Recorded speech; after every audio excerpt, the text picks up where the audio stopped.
I mean, a lot of times I don't think I understand the change until, way afterwards. Being up on El Cap that year in the middle of a 3,000-foot wall, like a big storm is coming in. I'm getting wet. I'm miserable. I feel very vulnerable because there's ice falling around me. And I'm like, I could die up here all by myself up here on the mountain. And I question everything in those moments. And I tell myself, I'm like, why would I ever put myself through this? Like, why am I here? And then, a week later I'm down and I'm in the sun and I'm like I was feeling all these feelings and I was like working on this very exciting thing. And I was so thankful for that moment.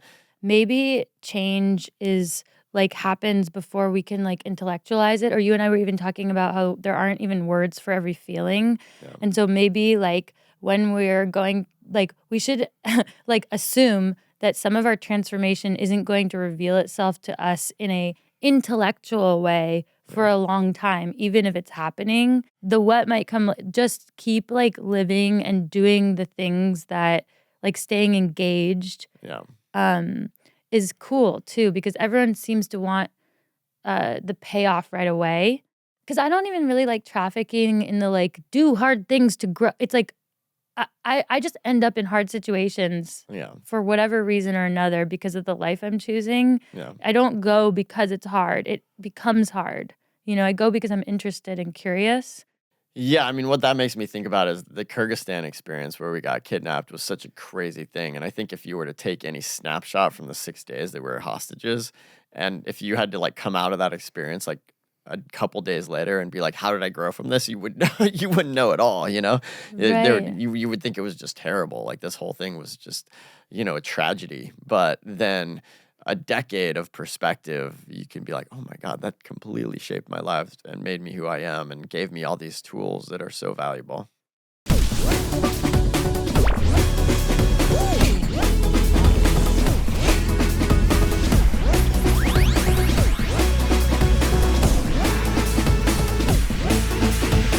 We live in a complex and ever-changing world, a place that is maybe harder than ever to successfully navigate. The answer is surely to be brave, but it's also to seek and be open to guidance. Mentors are the one consistent through line in the lives of all accomplished people, myself included. So welcome to Mentor Buffet, a feast for those, like me, curious about who helped the most successful among us succeed. Tommy Caldwell is the OG GOAT rock climber. He's the climber's climber. He kind of owned El Capitan in Yosemite and was the first person to ascend several routes that had never been climbed, including the Dawn Wall, which is considered the hardest rock climb in history. Tommy is this pioneer figure in the climbing world, and for a long time, Alex Honnold looked up to him as a mentor figure. One thing that climbing really does is you do scary stuff with people, and scary stuff bonds you incredibly tightly.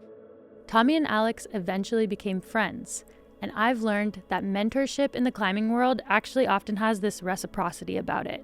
Alex is the true, climbing mentorship and partnership that anyone would ever want. It's, been so magical in so many ways. I think of the word mentorship as kind of it's like a one-sided thing, like the information is flowing in one way, and I don't feel like that's been the case. It's always been kind of a two-way partnership for me. You can achieve more together than you can alone. Tommy and I talked about friendship, fear, and the differences between challenges you seek out and the ones you don't. I've learned so much from him. Here's my conversation with Tommy Caldwell. Okay, well, let's get into, whether you call yourself like a formal mentor to Alex or not. I would say you were and are a mentor to Alex, just like he is to you. And I would love to hear about, before you met, he knew of your existence. He looked up to you. And I was wondering if you were comfortable talking about what it is about yourself that even without maybe direct connection with him makes you a mentor to Alex. I think I was just before Alex, I'm 6 years older than Alex or something like that. And I've been climbing since I was 3. So I just had done a lot before Alex even got started. He started climbing when he was an early teenager or something, and he was mostly in the gym. So when he was growing into the Alex that he is today, he was looking at the climbing world, and I was the one kind of doing the things that he aspired to do. And I think that's what made me his mentor. So, I was like the one who was climbing on El Cap all the time and going on these cool big trips around the world. And so he knew of me way before we met for the first time and way before I knew of him. So my niche in climbing is big wall free climbing. And really that's Alex's niche too. And in a way I like almost reinvented the sport a little bit. Like I changed the way that people thought about how to go on these really big climbs. And so, I'm not that old. I'm 46 right now, but it's easy for people to be like, he's kind of the old man of climbing that defined this very small niche.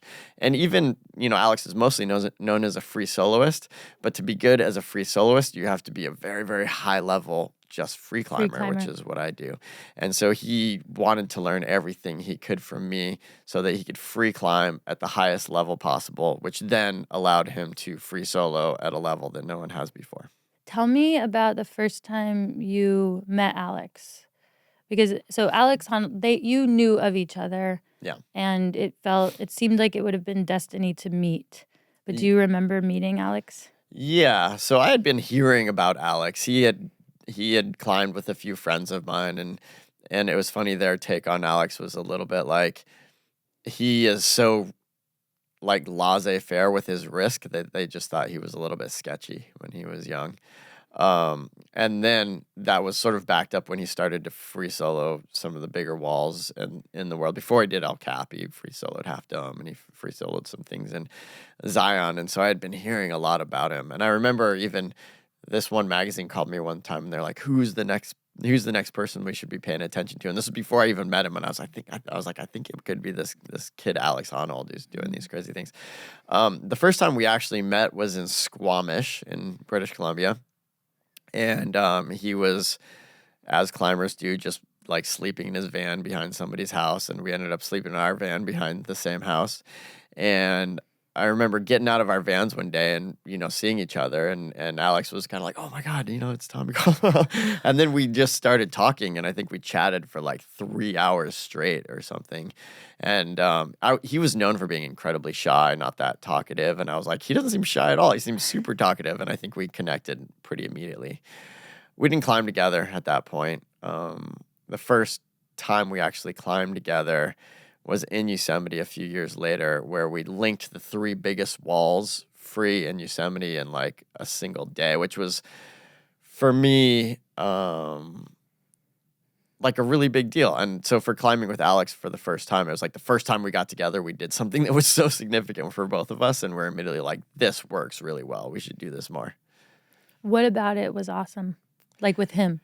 Yeah, his ability to climb fast in the mountains and which is at least partially because of his boldness. Like, you just don't have to put in much gear. If you like, yeah, it's a little bit logistical, but when you don't have to put in much gear, you can climb much farther without having to stop, and it makes things way faster. And we had both been kind of understudies of this speed climber named Hans Florian, who had developed these techniques to simul-climb in the mountains, but I never found anybody that it worked that well with, because it's just a little bit too scary to do that with most people. But with Alex, it immediately worked great. And so suddenly all the mountains felt about half the size. Wow. And so we were able to climb 3 big walls in Yosemite, which was like 75 pitches of climbing. Any one of those 10 years before would have been like multiple days for me to do it. And then we were able to do all 3 of them in 24 hours. And it didn't even feel that hard. And I was like, oh my God, it's almost like suddenly we found this secret that opened up this whole world. And so that was cool for linking up things in Yosemite, but also we started thinking about the fact that we could go to bigger mountains in the world and climb these giant mountains in this really light and fast style, and not have to, be up there and in the danger zone for days on end and carrying as much stuff. It's like when you can go lighter and, faster and therefore lighter in the mountains, it just makes the experience so much cooler and so much more fun. And it all begins with trust, right? Like what I'm like hearing when you were like, there were other people who might have tried something, this technique with you, Yeah. but it didn't feel right. Like it didn't you didn't have that, like there's a trust, right? Yeah, there's definitely a trust. Yeah. And what's so cool is that you're basically saying that, like, because when I think about trust, I think about safety, like in terms of like I don't know, like being my true self, right? Like if I feel like really chill around you and I don't think you're gonna judge me, like I'm really gonna say what's on my mind, I feel safe or whatever. Yeah. Like I'm not even talking about like sport or like in the world. I'm talking about like trust and safety, like deep in my soul. Yeah. But when I hear it from you, I'm like, oh my God, like so like you and Alex had this trust, but what it like opened up the path for was not just, it wasn't safety, it wasn't just safety, it was expansion, right? Like because all of a sudden you're like lighting up at what you could possibly do with it. Yeah. And I mean, that's an amazing thing to think about because trust, I feel like the first thing you think about with trust is safety, not expansion. And with you, I'm hearing like, yes, safety, but really it leads to this like expansion. Yeah. Yeah, I mean, it's interesting to think about trust. Like, I think the reason that these techniques didn't work as well with other people was oftentimes that they didn't trust the systems or they didn't trust my analysis of of like what was safe.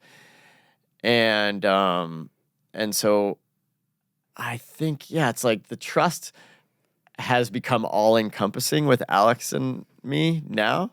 But I think when we first started climbing together, it was more like we trusted these systems. The two of us were the only two people that really trusted these systems that seemed kind of sketchy for most people. Or at least I trusted the systems and Alex trusted himself and he was able to, and he trusted me. Yeah. So yeah, I guess it was a lot about trust. Yeah. And it's like a trust with the system, which is like one thing. And then it's a trust that the other person both trusts just like you do, you know, like trust and has the ability to like execute. Yeah. How does it feel to have somebody trust you? Like, how does it feel to have Alex trust you? I mean, it's like a little bit of a weight to bear. Like you have to live up to that trust, right? I mean, like emotionally, it feels great. You know, of course, like if somebody trusts you, like that gives you confidence in a mountain climbing situation. Like logistically, if one person falls while climbing, oftentimes you're both gonna die, and so the trust has to really be there. And so that's the weight that you have to bear. You're like, you really have to live up to that trust. And I think sometimes with Alex, he just blindly trusts me in times where I'm like, maybe you should trust me a little bit less. And so I really have to live up to that. And sometimes I have to really verbalize if I'm not as trustworthy as he is expecting me to be. Is there a time when you have verbalized that? Yeah, all the time. Yeah, when we're out there climbing and he's, you know, like you almost have to get into the nitty-gritty of climbing to understand, but there's like these little devices you can put on the rope that make it so if the second person falls, they don't pull off the first person, but you'll only bring so many of them. And so a lot of times Alex just won't put them on because he's like, oh, it's not that hard of climbing. He's not going to fall. And then I'll have to be like, put one of those on because this is harder climbing than, you know, I'm not totally certain that I'm not going to fall in this place. Because you're really not certain. Yeah. Like I'm asking if you're like, 'cause something I sense in you that's like so like I can almost like grasp it, but not is like this. It's like you have to be really actually in touch with how you feel. Yeah. Because like, you know, in life you can kind of get by with like pretending you feel a certain way or like kind of like you can kind of like push off feelings or delay accepting things because it's not actually in a situation where it would matter as much. And it feels like, you know, you are in situations where you actually have to be really honest, like first with yourself and then with somebody else. Yeah. Yeah, I mean, in these, like, climbing well is so much a matter of feeling comfortable in the terrain. You almost have to develop this sixth sense where you know if there's going to be a loose hold or if a bird's going to fly out of the crack. You have to be so stable all the time, and you have to be really in tune with your surroundings and very clear about that. And if you're not doing it constantly, like the more you're doing it, the more comfortable you're going to feel. And so Alex climbs more terrain than just about anybody in the world. He's always out there climbing like every day. I'm a little bit less so these days. And so he just assumes that his feeling on the rock matches my feeling, which it doesn't always. It doesn't always, meaning Like I will have been, doing some family stuff or a bunch of work, and you're like yeah, in I'm feeling touchness. tense. I'm feeling not as in tune Oh, with the nature, and Alex just assumes that it's feeling relaxing like it is for him. I mean, it's interesting. The older I get, the more I realize that I'm like an incredibly social human being. I used to tell myself and everybody around me thought that I was like super antisocial, and I was very introverted. I was the kind of person that needed time alone. But I realize more and more all the time that I'm actually kind of extroverted, weirdly. But or what that means is that solitude is kind of uncomfortable, and you need that discomfort to grow. I think that's when we grow the most, is when we're very uncomfortable. And so when I went up on El Capitan for most of a year and tried to figure out the Dawn Wall, feelings like loneliness and vulnerability and being scared put me in this state where I could really consider like what was important to me, the relationships that were important to me, the activities that were important to me. Like being alone gives you that space to really just like sit there and think about it, which is a hard place to be oftentimes, but I think it was really good and therapeutic for me. it seems like you know very well the difference between a sensation and a threat, Right. too. Because there's like feeling, right? Like we feel things all the time, and like we have to know when to take action on them Yeah. and when to like feel them and not, Yeah. not push them away. Yeah. It's interesting. I don't think of much as a threat. Like I'm very quick to go from this place, like this is scary, to this is like improving me in some way. Yeah, I think I thrive, like I said, through discomfort. And so in a way that makes it so even when things are going wrong, I can get excited about it. Why is improvement like a positive thing for you? Oh, yeah, that's a good I've wondered if it's like I'm yeah, they even made a film about me called Progression. Like I'm so into this idea of like getting better at things, and I don't know if it's healthy, honestly. Maybe it's like a drug addiction or something. I'm always trying to better myself, and maybe I should just be okay with where I am sometimes. What is it to be like, to be human is to change, right? Like if we're not changing, we're dead, right? Yeah. Because you're changing whether you are growing or not. And it feels like you are just embracing the growth part of change and not just the changing part of change. I mean, a lot of times I don't think I understand the change until, way afterwards. Like I remember that the time we were talking about being up on El Cap that year, like I specifically remember some times where I'm like in the middle of a 3,000-foot wall, like a big storm is coming in, I'm getting wet, I'm miserable, I feel very vulnerable because there's ice falling around me, and to get out of there is going to take, half a day of very, very hard labor to just get myself into a safe place. And I'm like, I could die up here all by myself up here on the mountain, and that would be terrible. And I question everything in those moments. But then, and I tell myself, I'm like, why would I ever put myself through this? Like, why am I here? And then, a week later, I'm down and I'm in the sun, and I'm like like I was feeling all these feelings, and I was like working on this very exciting thing, and I was so thankful for that moment. And so, and then maybe years after that, I can look back at that time and be like, I was so like it gave me this like ability. Like I think all the fear and the chaos around me was dealt with by focusing just on like the actual moves of the climbing, almost as like a coping mechanism. And also it was just like after I'd just been through a divorce, and so like I was up there letting myself be in this crazy sensory experience. And then focusing on just like individual moves almost as like a distraction. But it was so that was almost like a rest from the emotional like trauma that I was going through, which I needed at that time. Yeah, that makes me think of so many things because like it makes me think, first of all, maybe change is like happens before we can like intellectualize it. Or you and I were even talking about how there aren't even words for every feeling. Yeah. And so maybe like when we're going, like we should like assume that some of our transformation isn't going to reveal itself to us in a intellectual way for a long time, even if it's happening. Yeah. And that's cool because it could be quite uncomfortable to go through something and not know why it happened. Yeah. And now maybe there's like a way to see it as like the why might come later, the what might come. Just keep like living and doing the things that like staying engaged Yeah.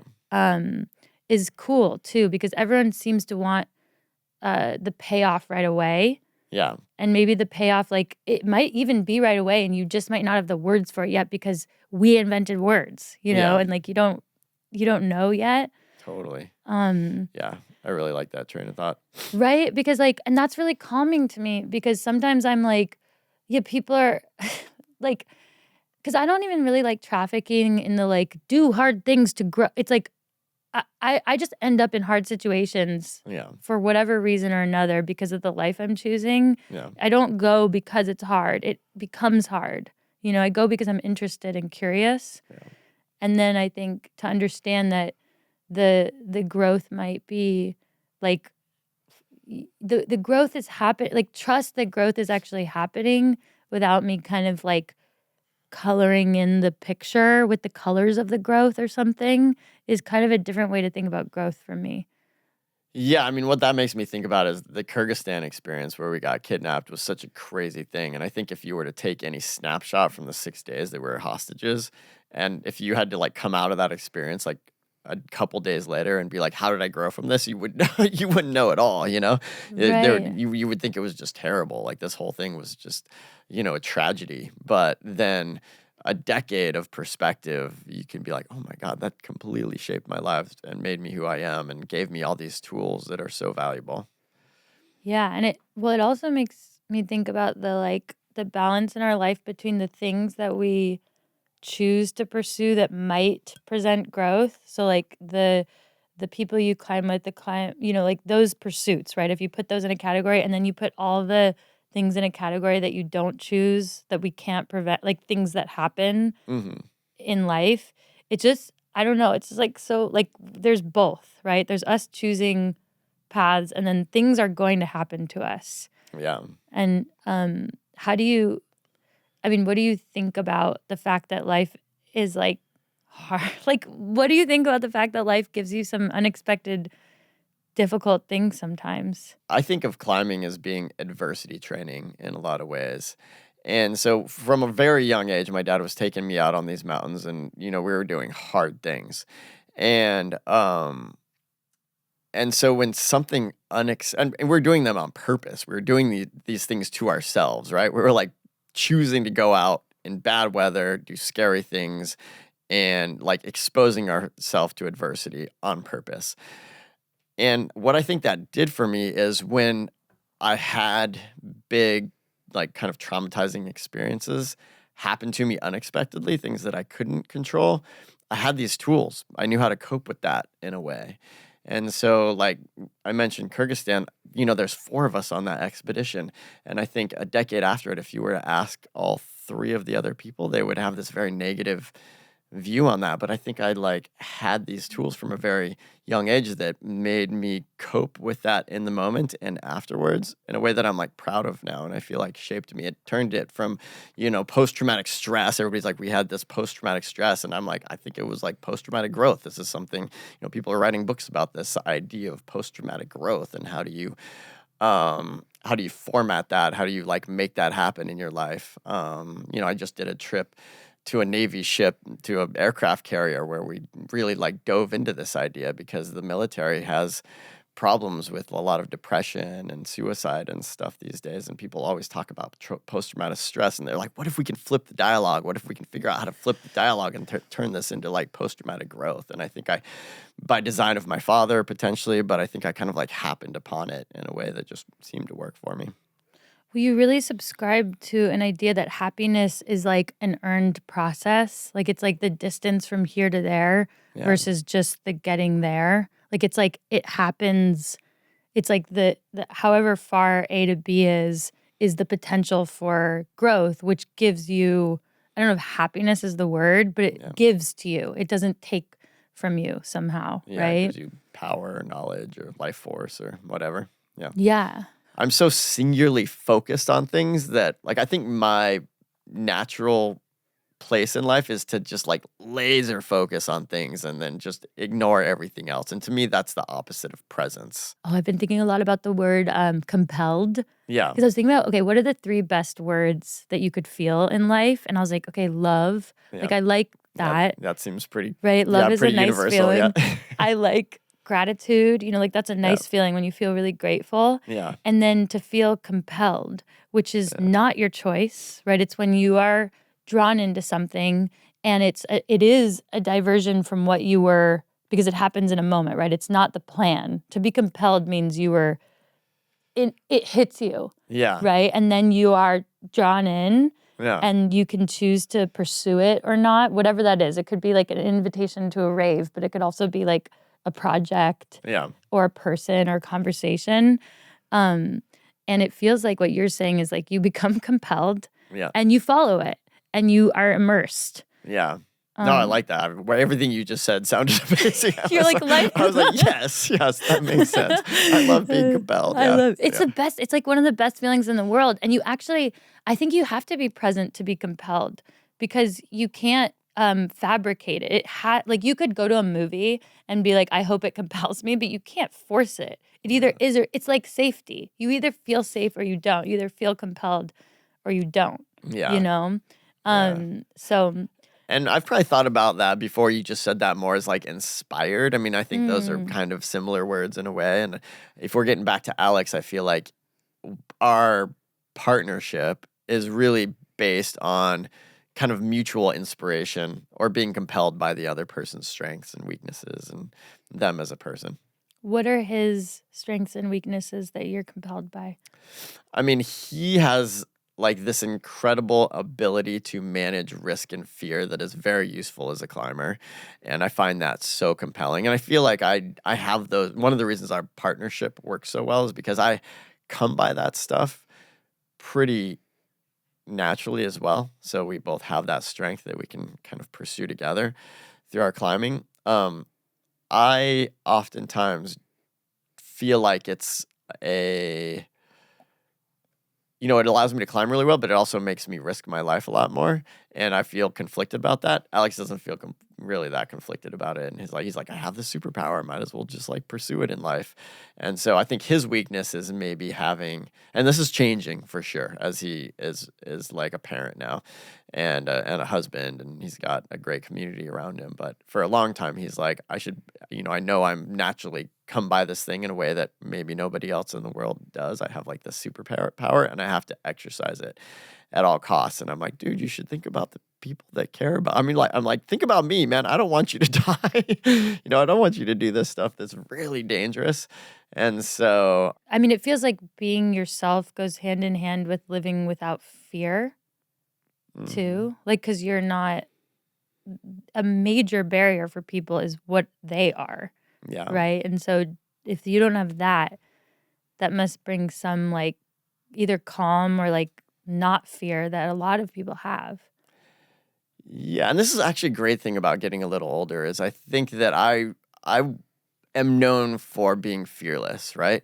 But it's in this very specific way of rock climbing, risk aversion, doing risky things in the mountains. But like socially, I was always incredibly fearful.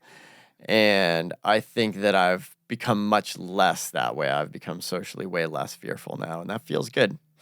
What led to feeling less socially fearful, do you think? I mean, marrying the most social person in the world, my wife now, Rebecca, is like the most social person in the world. And so I have no choice but to be super social these days. But also the fact that I am super social, meaning I'm around people. I went from being like, I don't really like people that much to being like, people are the greatest thing in the world.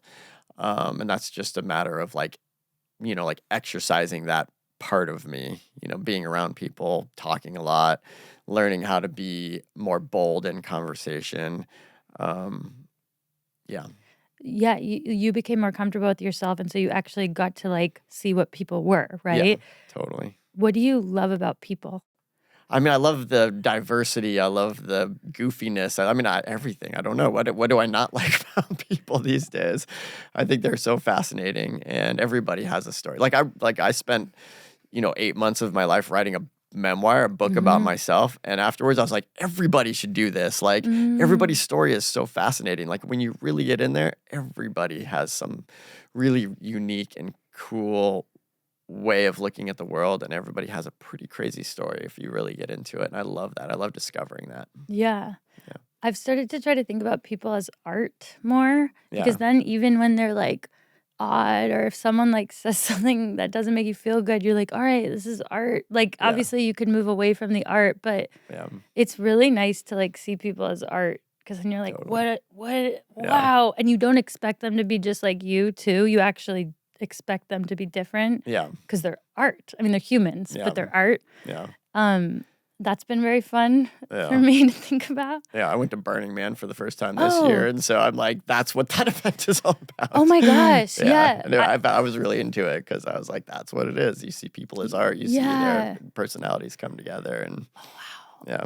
I went to Burning Man 2 years ago. Yeah. And it was like one of my first like really, because I'm like moving out of the competitive world like pretty fully, right? I'm in the running world, but that was one of my first like irresponsible times in my life, like I lived in my 20s, these training camps, like, you live in Mammoth, you sleep 9 hours, you nap, and to drive by Mammoth to go to Burning Man was so wild for me, because I was like, in my car are costumes and things I cannot talk about, just everything. Like I can't even say that, but it's like it felt so like wild to drive by where I used to like to literally train for the Olympics, like literally, like and then to go to this place where you stay up all night and the rules are self-governed and people have to help each other. Yeah. And it was a pretty like awesome experience.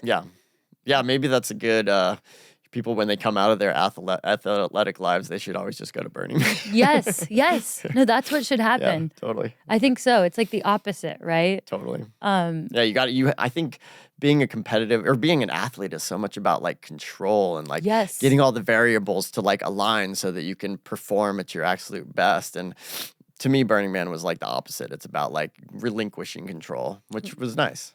It's really nice and it's important, and you feel more in control once you realize like you're safe out of control. Totally. Right? Like then I feel like what you and I are really talking about today is like, how do you essentially like kind of become unafraid, right? And it's like only through these lived experiences, right? Yeah. They've been very earned experiences, but like all these things are really just leading to like clear pastures to kind of just like frolic in life a little bit, right? Yeah, and I agree. And this experience is making me think of Alex too, because Tell me more. I would say that his strength and weakness is that he weirdly, like his ability to do what he does without like in free soloing is that he controls every aspect of what he does so tightly. Like as a climber, he's really into like stats and numbers, and he journals about everything, and everything is like analyzed super perfectly, and that that allows him to like put all these things together and make him be able to do things that seem totally out of control for most people, but he does it in this very controlled way, and it's almost like that's how he does it. I think the flip side of that is he would have a hard time at a place like Burning Man. Like just totally like letting loose and being out of control is not probably his strength. And it's not maybe nor would he want it to be. Well, and I think you can't force like that experience on someone either. Like you couldn't push Alex Honnold to like go to Burning Man. Like I think some of those experiences you have to be ready for. Yeah. You have to be open to, right? And so I think that's something that the world struggles with in communicating with each other, where we're trying to help each other, right? Like I'm trying to put out a podcast with information to help people, but it's up to people to feel compelled by it and to feel it's resonating with them. It can't be forced, and so that's really interesting.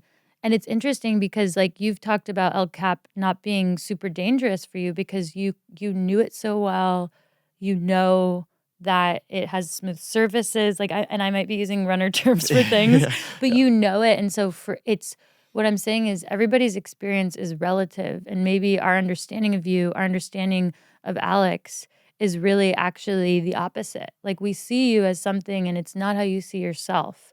Yeah. And or it's not, you describing him as someone who's actually controlling every element he can Yeah. is quite different than somebody who doesn't study at all and just sees him as out of control, right? Or I don't know, I'm like this like free, like I want to be like this. And I'm like, no, no, no, no. He's got like as many he controls what he can control, Yeah. right? So many people look at what we do as climbers and they think it's an adrenaline sport. They think we do it because of that feeling of being almost out of control. That's kind of what that implies. Like adrenaline is really like something that happens when you're slightly out of control. But as climbers, we know that if adrenaline is happening, things are going terribly wrong and you don't want that to happen. And so one of the most empowering things is being in situations that would induce like adrenaline for most people and having the control to have that not happen to you. And that is, I would say, Alex in his essence. That's what makes him really good at what he does. So I have this interesting thing with Alex where he goes and does these like death-defying free solos fairly often. He goes and does these things that are totally insane, things that it would kill almost anybody in the world. And I go help him do these things. Like, I go help him prepare. I'm like the one he calls. He's like, I'm going to free solo El Capitan, and this might kill me. Will you help me do that? That's like kind of a hard place to be as a friend. And I'm always like, yes, I will do that because, and everybody else looks at me, they're like, maybe you should try and talk him out of it. But I'm like, no, this is him. This is his decision. And I want to up his chances of survival however I can. And I do feel like in a way it is like I am conflicted about it in some ways because I'm like I am helping him pursue something that could eventually kill him. But I'm like I don't want to change who he is. And so that really feels like a my way of trying to be a good friend and accepting him for who he is. That's really, really awesome. Yeah. Do you hope that like friends would treat you the same way too then? I mean, with that, I think a way to look at that is like what I want my wife to support me in that, and I would say I would want her to call me out. Actually, It's a responsibility to be a friend to someone too. yeah, and I think being a good mentor or friend or partner with somebody needs to be like demonstrated kind of as often as possible. Like this film that's coming out. Yeah. I wasn't like what came out in the film, what they edited together is kind of not what I did the project for in the first place. Like I went on this trip to Alaska thinking of like connecting with nature and trying to figure out how to like protect Tongass National Forest. It was like an environmental project in some ways. And what came out of the edit of the film is like a bromance film. It's all about like this friendship, and there was like like actually watching the film in the end kind of moved me because I understood more from watching the film how much of Alex's intention was just to be a good friend to me and help me through this like horrible injury that I'd had. That's why he did it in the first place, and I didn't really even realize that going into it. And so that was like his demonstration to me. He spent 2 months of his life going on this adventure with me at a time when his wife was pregnant. He had to sacrifice a lot for this to happen. I'm like, that is a real demonstration of like friendship. And yeah, and so I think that it's always good to look for those opportunities to do that for the people that you really care about. What did it mean to you to feel Alex as a mentor to you in that kind of build up to Devil's Thumb and in the process? Like, what did it really feel like to have that attention that you talked about given to you so selflessly? I mean, it felt really good because I felt like our partnership for a lot of years was really about us both being good at a way that could allow us together to do things that were really hard. It was almost like, Alex gave me abilities to pursue goals that I wouldn't be able to pursue without him. There wasn't really a lot of empathy in there. It was almost like it was really about strength. Going to the Devil's Thumb and him doing this just to help me, that wasn't about strength. That was just purely about like trying to be a good dude and wanting to spend some time with your friend, which felt like a whole nother level. Is it easy for you to receive that kind of like love? I think it is for me now, but it probably wouldn't have been for me 10 years ago. I have a lot of trouble like thinking that somebody giving me like love that they're not getting anything back.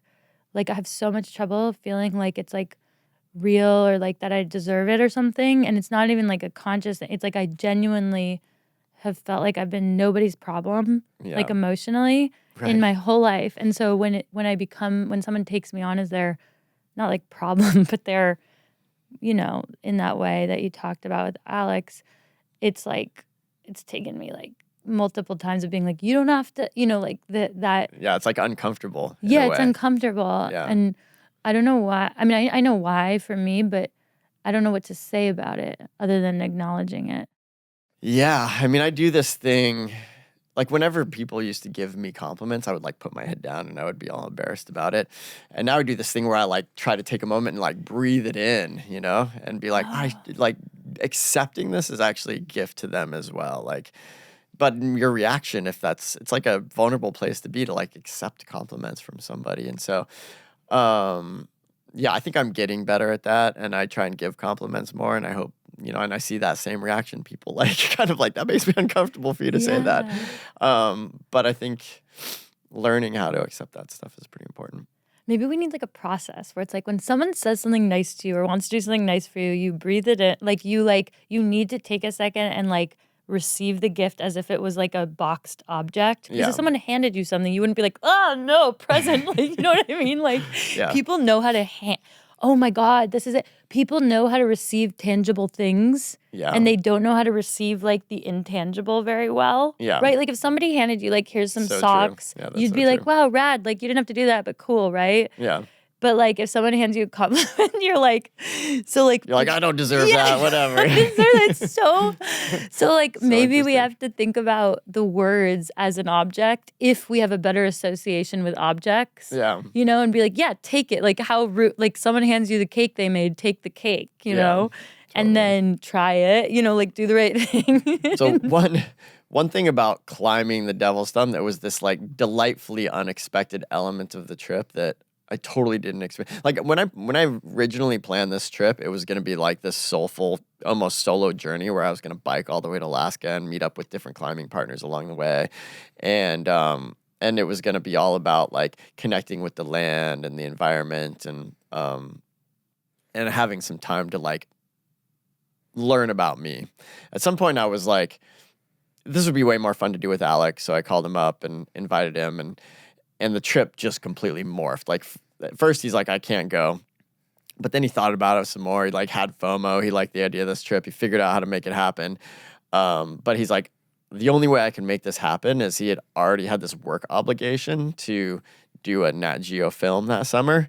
And they were going to go to like Africa and climb something and study some endangered species or something. And he's like, why don't you pitch the producers on this idea and see if they'll bite? And so I did. And they bit, and suddenly this very soulful journey became this whole Nat Geo film project. And I was mixed about it because I was like, this has blown up kind of my idealistic vision of the trip in some ways, but at least I get to do it with Alex now, and that's worth it. But all of a sudden, it wasn't a soulful journey anymore. Like we had a lot of people involved, and one of the people was this young climber and photographer named Taylor Schaefer. And we knew that we needed somebody to drive a van and like film the whole bike ride. And we were actually kind of producers on this film in some ways. Like the Nat Geo didn't figure it all out. We mostly built the team, or at least we told them who would be the best people in the world to do this. And so when we were putting together, Alex was like, we need somebody young and like eager and that has time to just drive the van and hang out with us for a month and a half while we ride our bikes all the way to Alaska. And there was just this random climber staying in his driveway in his van. And he just like went over and he's like, hey, do you want to do this? And Taylor was like, yeah, sure, I'll do this. And so suddenly Taylor was on this trip with us, and he was like kind of this budding photographer.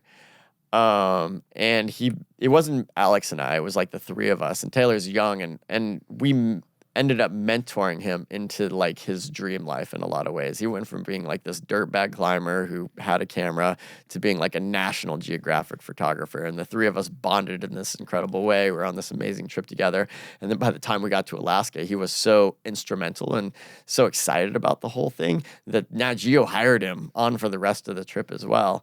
And so for Taylor, it was like the best trip of his life. It was the best adventure of his life. You know, he was working with the best National Geographic photographers around, and it just blew up his world in this way that was like so incredible. So we got to, in a way, mentor Taylor. And in some ways, that was like the best part of the whole journey for me. It was like exposing this young kid to this whole new world that he wouldn't have had access to otherwise. Tell me more about those, like, the intergenerational element of this, like, trio, Yeah. you know? And, like, I'm finding it to be really cool to spend time with people, like, 10 years younger than me, 10 years older than me, like, just to experience that and to know that it brings, like, I mean, it brings different strengths, but it also brings, like, really wonderful conversation, and I like it. Like, I like being around people that are different ages than me. I totally agree. I seek that out these days. Like these days, I'm like looking for young, eager climbers like Taylor to be like, I need the youthful energy to draft off of in a way if I still want to be a climber. But then I can also bring something to them, which is beautiful in terms of experience and knowledge and connections and all those things you develop after being involved in something for so long. You know, he gave a lot to us as well, like that youthful energy, that excitement. Like it just brought this brightness to the experience that maybe we wouldn't have had otherwise. Yeah, I was like, what is the brightness? Like, does brightness come, like, does youthful brightness come from, like, excitement or naivete or, like, willingness and availability, like, presence, because they know where they are is exactly where they belong and they would be nowhere else? Yeah. You know, like, it feels like it's all of those things. Yeah, definitely all of those things. Yeah, when people ask, like, what do you want people to know about this, the Devil's Climb, the movie that wasn't in there, I'm like, so much, you know, like a tiny piece of it is actually what made it in there. Because it was, you know, it was a 2.5 month long trip and they edited it down to a 90-minute film or something. Right. And it's the editors, it's like the teams that are like, but this, like, that we are, you know, what it does well, you know, and it, like, it's meaningful in the world to see friendship like you have too, you know, like it is rare and special, and yet maybe it is everywhere, and we're just not, like, you know, leaning into those moments for each of us. Yeah. So I feel good. I mean, I guess, do you want to share one thing about climbing Devil's Thumb that nobody knows? Like, you did share about your experience on the island. Yeah, with Taylor. I mean, the movie really focuses on the climb itself, which was just like a tiny sliver of the trip, honestly. What would I want to share that doesn't really make it in there? I mean, one thing that's funny is they really filmed the climbing of the mountain so well. Like, I don't think a mountain like this has ever been filmed in this way. Like, they built the best team imaginable. They had all the resources in the world. We had perfect weather. Like, all these things aligned. Like, the film is shockingly beautiful because they just used all the things they had to make it that way. And that's going to be, I think, one of the things that people take away. In terms of the overall experience, though, the film makes the climb seem like so much of it, whereas for us, there was so much more. Like, even the approach to the mountain was totally insane. I don't even think this made it into the film, but we pioneered this path up. You know, like, climate change had basically changed the approach to the mountain. You used to go up this glacier for 2 or 3 days hiking up this glacier, but that glacier is melted and turned into this giant iceberg, like, filled lake that's kind of impassable now. And so we had to pioneer this, like, whole nother approach up this forested valley, which was the most horrific bushwhacking you could ever imagine. It was like a 1/4 mile an hour for days, just like hacking our way through the rainforest, through this plant called Devil's Club, which has thorns on the top and thorns on the bottom and thorns on the leaves and just thorns everywhere. And you're just trying to, like, creep your way through this stuff. And And we were doing it with a group of like 7 of us. There was a producer who almost like just disappeared through the forest down this hillside and almost, fell to their death in this river. Like the approach to the mountain was actually the crux of the whole trip. And I don't even think they really mentioned it in the film.